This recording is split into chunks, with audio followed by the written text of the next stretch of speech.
Good morning, everyone. Welcome back to Outpost Review. As you can see behind me here, we had some rain last night. It had kind of snowed a little bit the day before, but it didn't accumulate too much. But the creeks are just about at their capacity. I had showed you down here. Let me show you again. I had shown you once before where the creek came and how I needed to straighten it out, and it's kind of curved around. Let me zoom in a little bit more. What it's doing is it's eroding that bank farther and farther, making a more of a horseshoe type, and I'm losing property or losing soil going down the creek, which I need to straighten that out at some point. But yeah, we'll walk down here by the bridge and I'll show you more what I'm talking about. So you can see where it's making that turn, it's kind of swirling around, and what that does is it slowly erodes away the bank. It used to come right straight through here, and it has turned and it's probably taken, I don't know, 30 feet with it over the last 20 years. So I'm going to have to come down and straighten this out at some point so it will flow straighter and not continue to erode away the bank.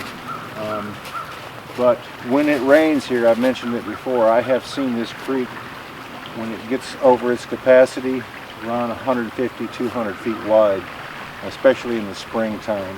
And of course, it will take everything in its path. That's the reason that we have to have 8-foot culverts in the creek to cross it with the driveway. And then you have to bank, especially on the flow side where it's coming towards the culvert. You have to build up sandbags with concrete and kind of make a funnel where it doesn't wash the culvert away, because I have seen the county, and you wouldn't think that people would engineer it this way, but I have seen the county come in and put in a 3 or 4 foot culvert, build a lot of rocks over the top of it, and then when it comes a big rain, it'll wash the rocks off the top, and then of course the culvert goes floating down the stream. Then they come back in, they replace it with the same thing, put a bunch of rock, next time or next spring wash it down the creek. And I did go to a county meeting one time and tell them that you have to get it above the floodplain, basically. So because the creek is about 6 feet deep on an average, and so by putting in an 8-foot culvert, that gets it 2 feet higher. And generally when it floods, of course it will raise up some, but generally by that time, you know, it's only, like I say, about 1 foot deep running across the field, and you don't end up losing your culvert. And you don't lose what's on top of it. So anyway, but what happens with those smaller culverts, since they're only 4 feet wide, not 8 feet wide, a bunch of sticks get lodged up against them. These bigger 8-foot culverts do too, but generally it's a log, you know. But yeah, they'll get all clogged up, and then, you know, the water just starts building, and it creates a way for the water to just push everything over and take it downstream. But anyway, I do need to get down here and fix this at some point, otherwise it'll just keep working its way out into the field. So I thought I'd bring you down here and show you that.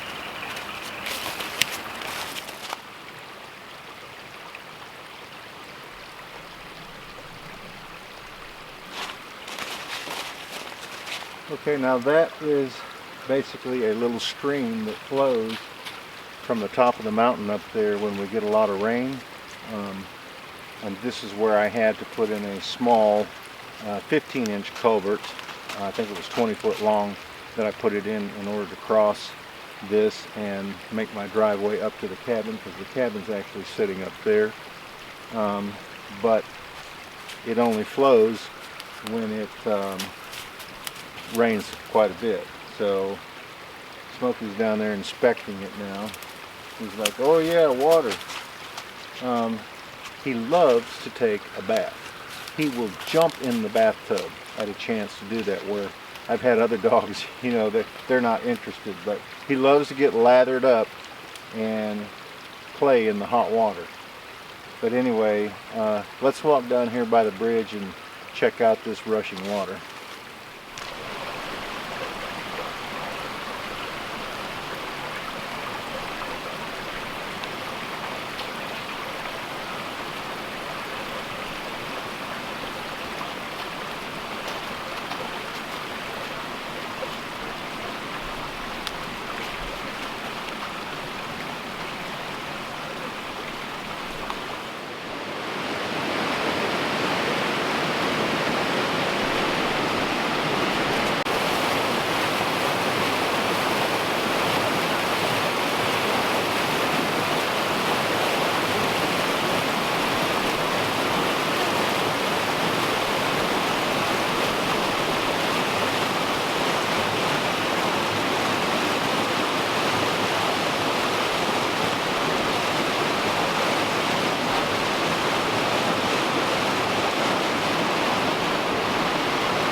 So yeah, behind me, this is where we were actually right up there a while ago. The creek runs this way to the bridge and then comes out on the other side, which actually belongs to my neighbor that I had sold the property to.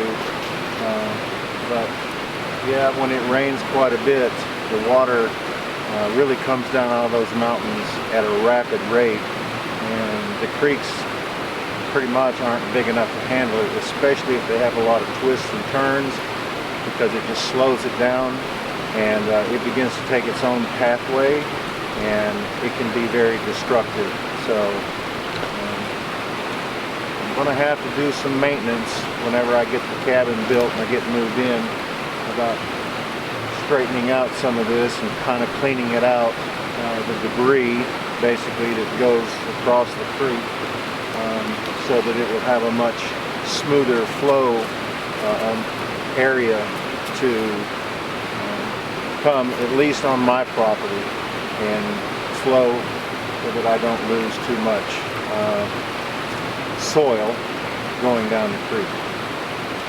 Anyway, so let's go back up to the cabin. I got some other things that I want to show you. Good Outpost.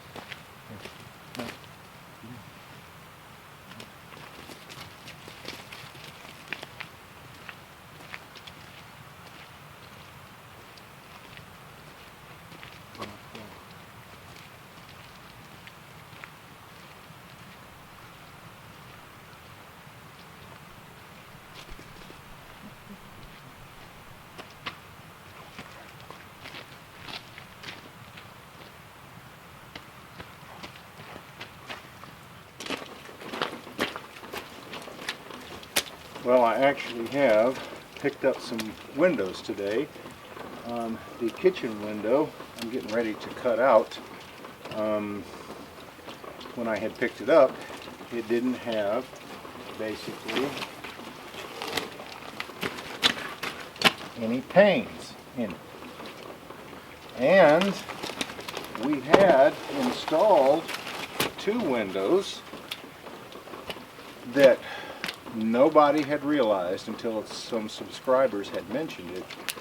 There are two windows, one on the front side in the kitchen and one in the bedroom on the front side, that don't have panes. The two in the living room have panes.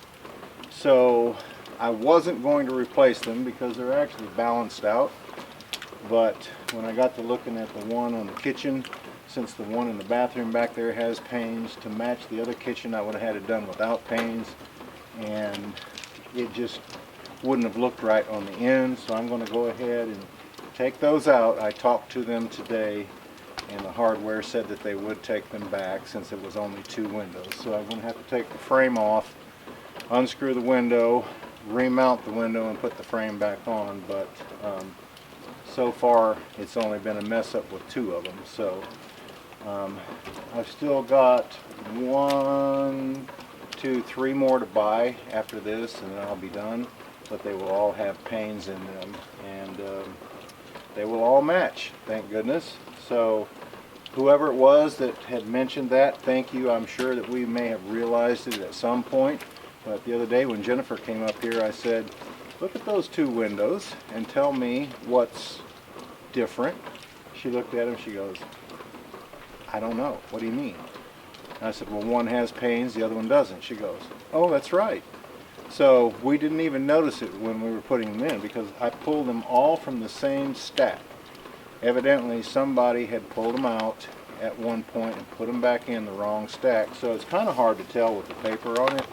And you know, I was just looking for the correct size, which is on the side right here that I needed, and I just slid it out and put it in the cart and came on with it. And then, you know, when you're putting them up, I guess you're so close to it you're not really paying attention. But anyway, we did catch it and people did mention it, and so we're going to go ahead and replace those. So thank you very much for mentioning that. But I'm going to go ahead and get these things unloaded, and then I'm going to show you what I was able to accomplish. So yeah, if you notice behind me here, the one on the end down there by the bedroom has no panes. The 2 in the living room have panes, and then this one in the kitchen does not have panes. So those are the 2 that I'm going to replace. I did take back the one on the end, which I'm fixing to show you here shortly. I did replace it so it will match the one in the bathroom, and then I will be sure that when I turn the corner on the back side that the other 3 that I have to purchase have panes in them. So the 2 on the end do. They're just alike, so it was only 2 in the mess up, or it would have been 3 if we hadn't caught it. So but anyway, that way, I mean, right now they're kind of balanced and it didn't bother me that much. But when I turn the corner and I've got 2 kitchen windows, and then I've got the one on the bathroom that has panes, to match this side I would have had to put the pane, and it wouldn't have matched if you were standing in the kitchen looking with one without and one with. So that wouldn't have worked. So we're going to go ahead and replace them. Okay, over here is the bathroom, and as you notice that the window does have a pane in it. I have still yet, yesterday I worked my way all the way to the end with the boards. I still have to put the battens on, and I lack 3 short pieces up there at the peak in order to get that finished. I got a small piece of plywood that I need to put up on this eave right here in order to run that face board down so the battens can go up and meet it. But once I get that done, get the window installed and framed out, this side is done, and all I have is the back side to do. Thank the Lord. You know, I mentioned it before, doing board and battens like doing it twice. You know, you put all the boards on, then you go back and you put all the battens on. But I really do like the way that it turned out. I like the way that the charred wood or the shosugiban has turned out. I had a lot of different comments on that too, by the way, that they would have never thought about it, but since they've seen it so much, it's starting to grow on them, and they think that they're going to do the same thing. So yeah, I really like it. And that Australian timber oil by Cabot, I really like that stuff too. As you can see, it makes it not, you know, I've had some comments. I read one comment the other day where a guy said that 26 years ago he used it on some cedar and it still looks good. So I don't know if that was inside or outside. I'm sure that this being outside, you know, especially in the hot part of the summer, when the sun gets on it, that you know, it may start to fade some and I'll have to retreat it. And I think it was another comment that people said that they only had to do theirs every either 6, 8, or 10 years. But I want to keep the wood, you know, I didn't want to paint it. Staining it does the same thing. You know, you have to restain it so often. But I think that the oil will help to preserve the wood a lot longer. And of course I didn't char it that much, but what I did do, you know, will help some as well. So, but yeah, it's looking really good, and I like all of the different aspects, not only of the grains and the patterns in the wood, but I also like the light and the dark. And then of course I've been mixing and matching those battens to where it basically blends it all in together, and I think it's really turning out nice. Well, I thought I'd hang out here at the compost toilet while I answer a few questions. And by the way, this thing is working fabulous. Every time somebody comes up here, they want to check it out. So when I open the door, I ask them, I say, do you smell anything? And they say no. And I say that this thing has been used for several months now, and it's amazing with that liquid diverter that goes down into the leach field, down into the woods. And if you haven't seen this series, just check out the playlist, because I have a series on this total build right here. But that makes all the difference.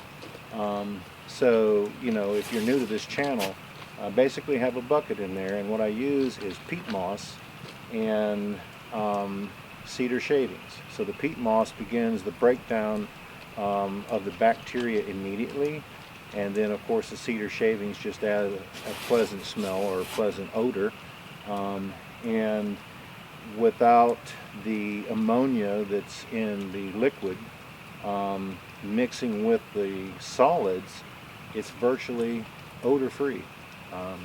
And it's very interesting too, because you know, once you take it out in order to dump it, you know, it's kind of hard to tell that it's not potting soil, because everything has already pretty much broken down, and it basically looks like the peat moss. So I'm very impressed with this composting system. Anyway, let's answer some questions right here that some of the subscribers have.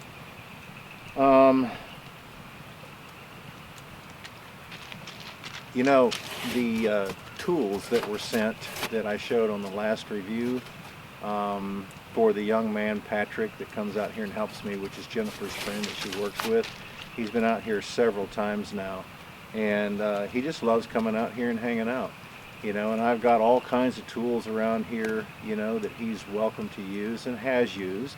But one of our subscribers, out of the kindness of his heart, seen fit to send him some carpenter tools. And I tell you what, we really do appreciate that. I can't tell you how much, you know, it means to us that people are so interested in what we're doing up here, and they feel, you know, led deep in their heart to do things like that. And you know, I appreciate it as much as he does, because you know, he will use them up here helping me, and I know that he'll use them in his own outdoor adventures, whatever he decides to do, and you know, the things that he may pick up here, a few tips or tricks, you know, because I'm not a master carpenter by no means, but I have learned a few tricks and a few tips that he may pick up on. So I know that he really appreciates that, you know, and like I said, so do we.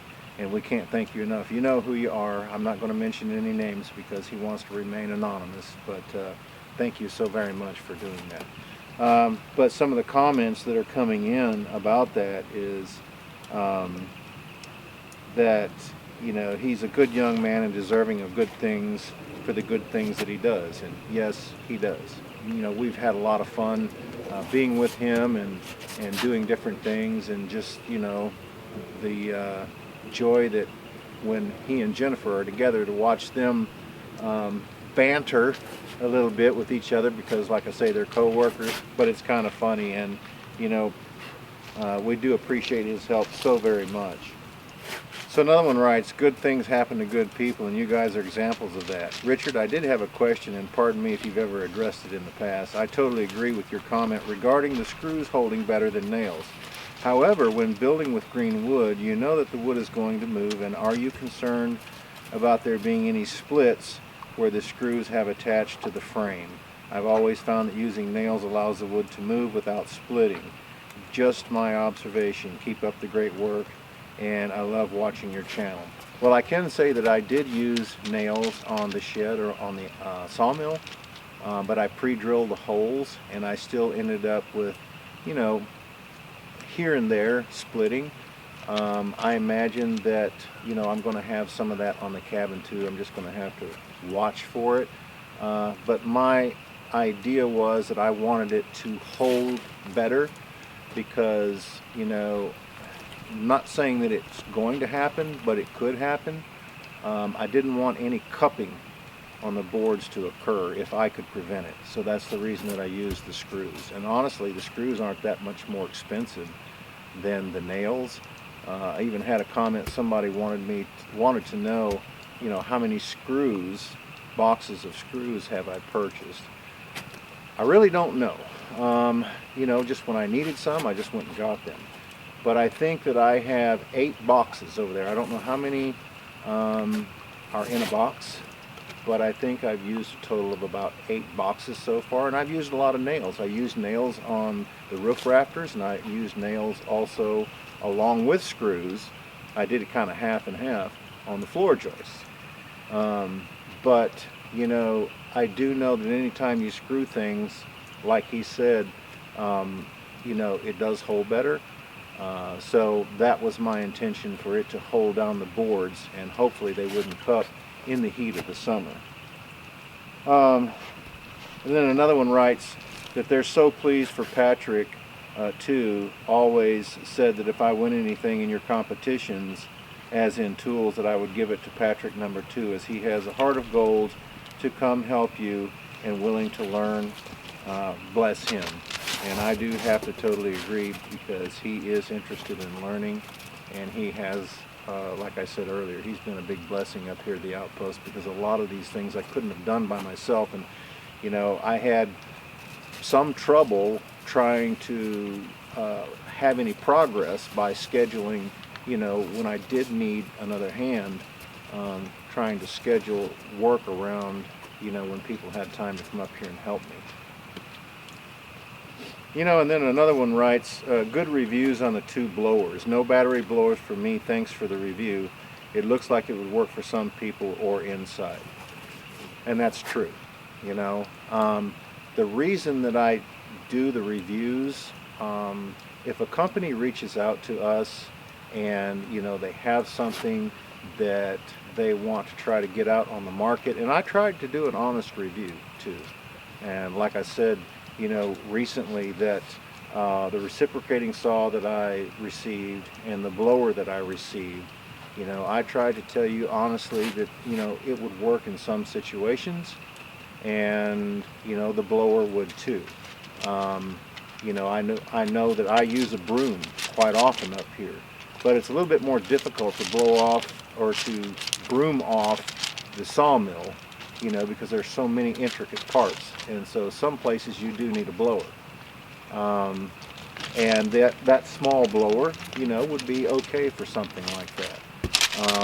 And, you know, you need the right tool for the right job. So, you know, trying to give you guys an honest report, and the reciprocating saw that they sent too. For construction purposes, I would probably go with something more heavy duty. Now, I've been very impressed with the technology of the new battery or cordless tools that are out on the market today. My son tried to get me to buy some for a long time, and I just wouldn't bend, you know, because I'm old school and I wanted something that, you know, had constant power as long as I had the generator. But then in filming, you know, going back and forth, turning the generator on to do my work, then going to turn it off so that I could continue filming, you know, and that's the reason I added some music in a lot of the different things that I was doing, because of that generator in the background running. So the new technology that they have on the batteries, where they last and they also have power, you know, I'm very impressed with that. So, you know, that cordless reciprocating saw, I would probably go with something more heavy duty, because in construction, you know, you pretty much need something like that. Now, if you were just a homeowner and you did small projects, you know, I could see where it may come in handy, because it doesn't have that much power. But there are certain places, you know, I did a lot of flooring in my time working with people on the weekends to make some extra money.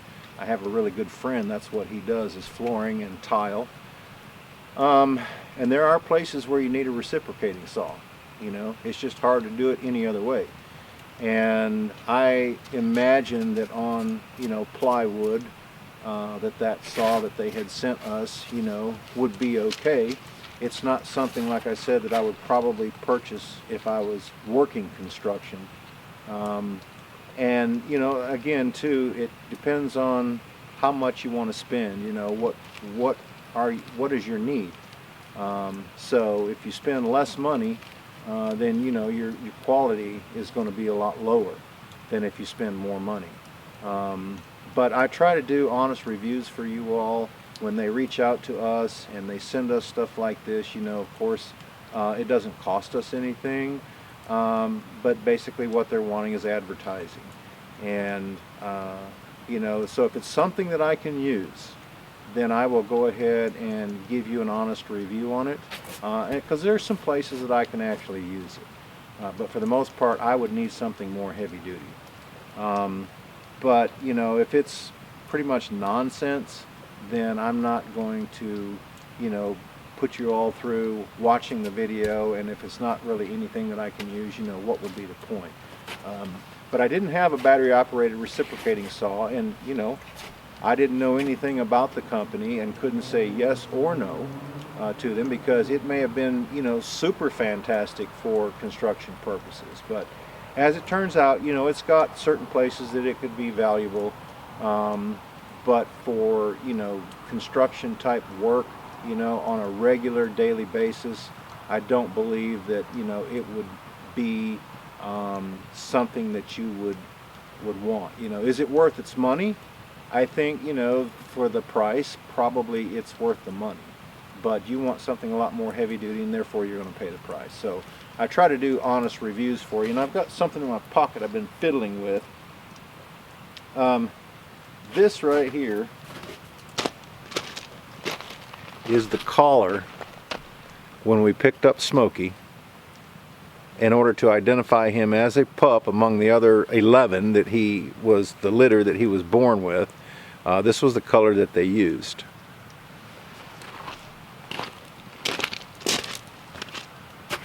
This thing wouldn't hardly go around his leg now. I've got one that's probably this big around his neck. I mean, he has grown. We picked him up, what was it, the second week of December? And here it is, January, February, a little over about 2.5 months later, you know, and he was 6 weeks old when we picked him up. I mean, look how much he has grown. I found this down in beside the seat in the truck earlier, because I purchased a, maybe I'll take you up there and show you that. I purchased a thing that goes in the back seat to protect the seat, actually, and because all I had was a blanket, and, you know, it's kind of muddy up here. And I've been thinking about, you know, going ahead and getting another load of gravel, but we're coming into kind of a rainy season, you know, the springtime. And I thought, well, I don't want some of it to get washed down the ditch. I don't want to mash it into the ground. I'm trying to hold out till, you know, warmer weather gets here and the rain kind of settles down, to order another $1,000 worth of gravel. But anyway, so his feet are kind of muddy sometimes when I get ready to leave in the evening, and I got a blanket that I put down back there. So yeah, tonight will be his first chance with the new environment that he's going to be in. So let me take you up here and show it to you.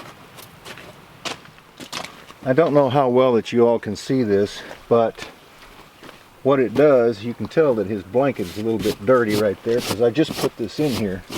But it hooks around the headrest on the front seat, and it also does the same thing on the back. So it's kind of a U shape, and this is the material right here. So it basically, it's supposed to be waterproof as well. So basically it just kind of protects. I went ahead and put his blanket back in there. I do need to wash it, but I put his blanket back in there, and so that will protect my seats, and it also keeps him from trying to go through the front in between the seats. Now it does have a zipper portion right there that I can unzip, if I need to. And also on the other side, there's a pocket over there on that side, I guess, that you can put food or treats or something like that in. But yeah, this is going to really be valuable, especially once he's been up here and if he's at least a little bit dirty, to you know, contain him back here and all of the stuff that might be on his paws. So guys, in case you may have been wondering, it's called a dog care seat cover. They have many different types. It's called a hammock convertible. But anyway, it says it's anti-rip, heavy-duty material, non-slip, machine washable, 100% waterproof. And anyway, then they just say basically thank you. They give a email address if you want that. Right there's the email address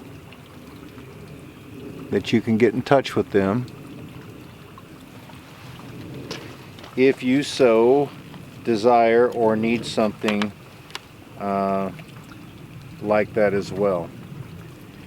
So guys, I'm going to go ahead and cut the video here. I appreciate you all stopping by and hanging out with me up here at the Outpost. I'm going to go ahead and see how many battens that I can get on and close up the top up there, and hopefully run some more fascia boards and see what I can do about getting this side closed up where I can start working on the back. Yay! Anyway, thank you so much. Thank you for all the support on both of our channels. We appreciate that very much. Thank you all too for, you know, we don't expect anything, but thank you for all the comments and the gifts and things like that that you send.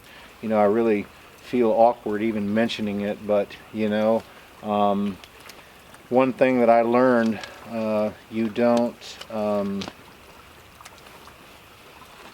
basically choke out the spirit, but we certainly do appreciate, you know, each and every one of you. Thank you so much for all the things that you do for us and for our family and our channels. We hope that everyone has a great day. Take care, and we look forward to seeing you back up here at the Outpost again next time.